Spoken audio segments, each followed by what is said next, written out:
थोड़ा सा जूम करके आपको दिखाता हूँ। बाज की शक्ल के ये परिंदे हैं और बहुत बड़े बड़े हैं।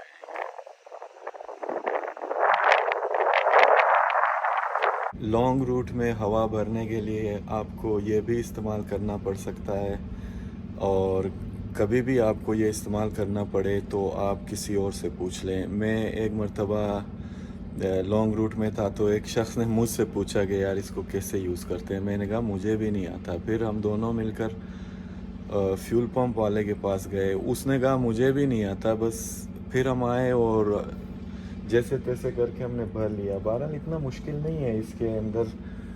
मैं नज़दीक से दिखाता हूँ आपको। ये देखें, इसके अंदर भी बिल्कुल उसी दूसरे आम मशीन की तरह नंबर लगे हुए हैं। तो जब आप हवा भरें तो ये कांटा जिस नंबर पर रुके यानी उतने ही हवा आपके टायर में मौजूद है। ये तो आपको पता ही होगा कि आपकी गाड़ी के टायरों को किस कदर हवा चाहिए।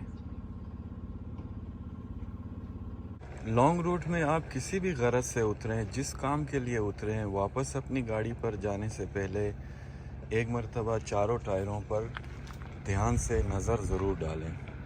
और अगर आपको लगे कि गाड़ी में हवा मतलब टायरों में हवा कम है तो उसको फिक्स कर लें, भर लें, फिर आगे बढ़ें। और उसके अलावा लीकेज के हवाले से भी थोड़ी थोड़ी देर बाद एक नज़र डालें कि अगर कोई किसी भी किस्म की ऑयल टपक रही हो तो कोशिश करें, जानने की कोशिश करें कि वो किस किस्म के ऑयल जो है ना टपक रहे हैं। अगर वो पावर स्टीयरिंग का ऑयल था तो उसको नोट कर लें, अगर इंजन का ऑयल हो उसको नोट कर ले।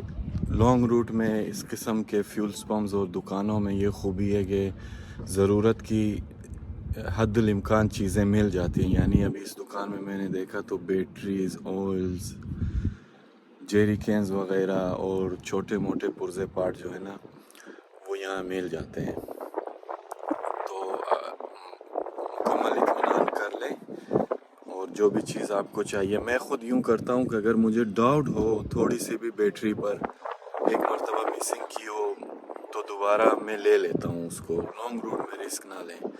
किसी भी चीज़ की आपको अगर लगे कि ये आगे जाकर मसला बना सकती है तो उस पर आप कंप्रोमाइज़ ना करें।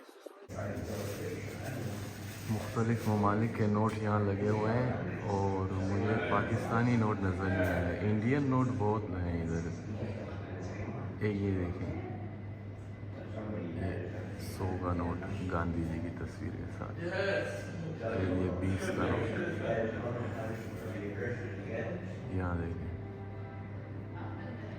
एक तो पाकिस्तान के नोट सारे बदल गए, पता नहीं मुझसे पहचाना नहीं जा रहा है या फिर यहाँ है ही नहीं।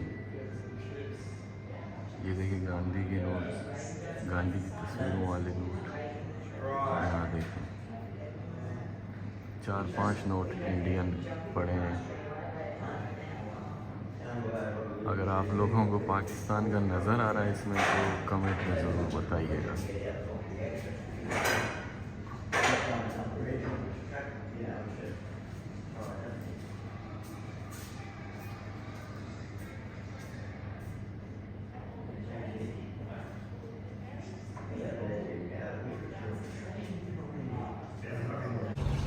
ये इस इलाके का नाम है और यहाँ पर ये रोड हाउस है।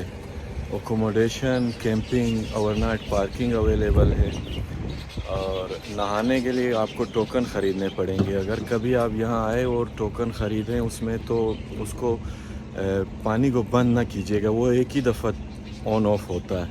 मेरे साथ ये हुआ था कि मैंने कहा जब तक मैं शैम्पू से सर धो लेता हूँ तो पानी क्यों फालतू जाए ना, जैसे आदत होती है हमारी इसराफ़ ना करने की। तो मैंने अच्छी तरह शैम्पू लगा लिया और उसको बंद कर दिया मैंने। जब दोबारा खोला तो वो खुला ही नहीं। फिर मुझे शैम्पू के साथ कपड़े पहनकर दोबारा आना पड़ा और टोकन ख़रीदने पड़े। तो आप अगर कभी यहाँ आए या कहीं भी आप टोकन वाला सिस्टम आप मिले आपको नहाने के लिए तो उसको बंद ना कीजिएगा। जल्दी जल्दी से अपना सर शैम्पू से धोकर पानी को चलते रहने देना। जब वो 3 से 4 मिनट उसका टाइम होता है, वो खुद ब खुद ही बंद हो जाता है उसके बाद।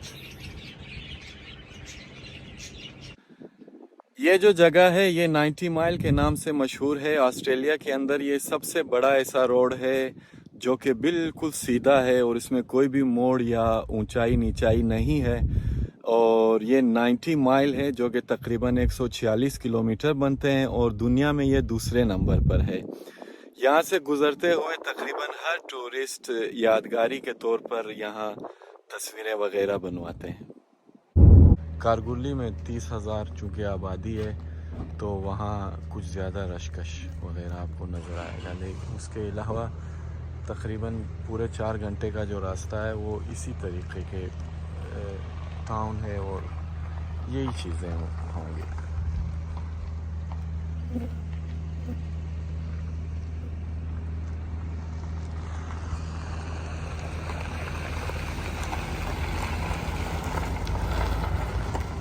रास्ते के लिए मैंने थोड़े से चिकन जो है रोस्टेड चिकन ले रखे थे, लेकिन बदकिस्मती से वो मैं घर भूल गया, लेके नहीं आ सका। तो यहाँ बालाडोनिया में आकर भूख लग रही थी, लेकिन बदकिस्मती से इनके पास कुछ तैयार नहीं था और जो कुछ था उसको मैं नहीं खा सकता हूँ। तो अब मैंने क्या किया कि थोड़े से रोटी मैंने लिए, इसके टुकड़े किए और थोड़े से जो आपको बताए थे बोसराग जो हमारा कल्चर फूड है, इसके मैंने टुकड़े किए। तो अब मुझे पास टाइम भी नहीं है, मुझे ड्राइव भी करते रहना है, तो इसको मैंने टुकड़े कर लिए और अपने ऐसी जगह रखे हैं इसको तैयार करके कि मैं ड्राइव के दौरान ही इसको खा सकूं। इसको खाऊंगा और पानी पीऊंगा और खुदा का शुक्र अदा करूंगा। तो कभी कभी इंसान को फ्लेक्सिबल होना पड़ता है, यानी बाज़ औक़ात जो कुछ अवेलेबल है और आप उसको खा सकते हैं तो उसको खा लें, पाक साफ़ हो हलाल हो बस। बाकी इंसान सारी ज़िंदगी तो मज़े के चक्करों में नहीं रह सकता है, गुजारा करना भी होता है इंसान को। तो अभी मैं इस वक्त ये खाऊंगा इंशाल्लाह, और बहुत ही ज़बरदस्त कोलेस्ट्रॉल वगैरह के लिए भी। शुगर तो इसमें होते हैं, ये जो फाइन आटा होता है इसमें काफ़ी मिकदार में शुगर होता है। घर में मैं साबित गंदम के जो छिलके समेत जो आटा होता है वो बहुत बेहतर होता है, उसमें फ़ाइबर भी होता है काफ़ी मिकदार में।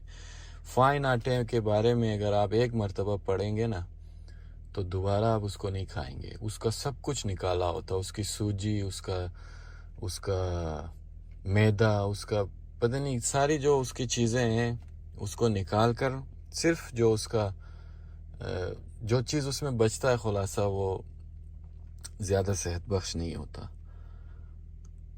तो अब इसको ड्राइव करते हुए खाऊंगा इंशाल्लाह।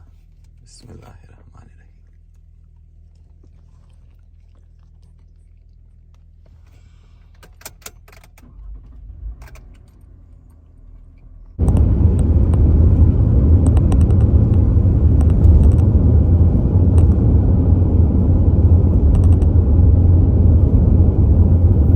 अच्छा, इन सीटियों को मैंने इस तरीके से मडगार्ड पर लगाए हैं और मैंने आपसे कहा था कि मैं इसके बारे में बताऊंगा कि मेरा ज़ाती तजुर्बा क्या है।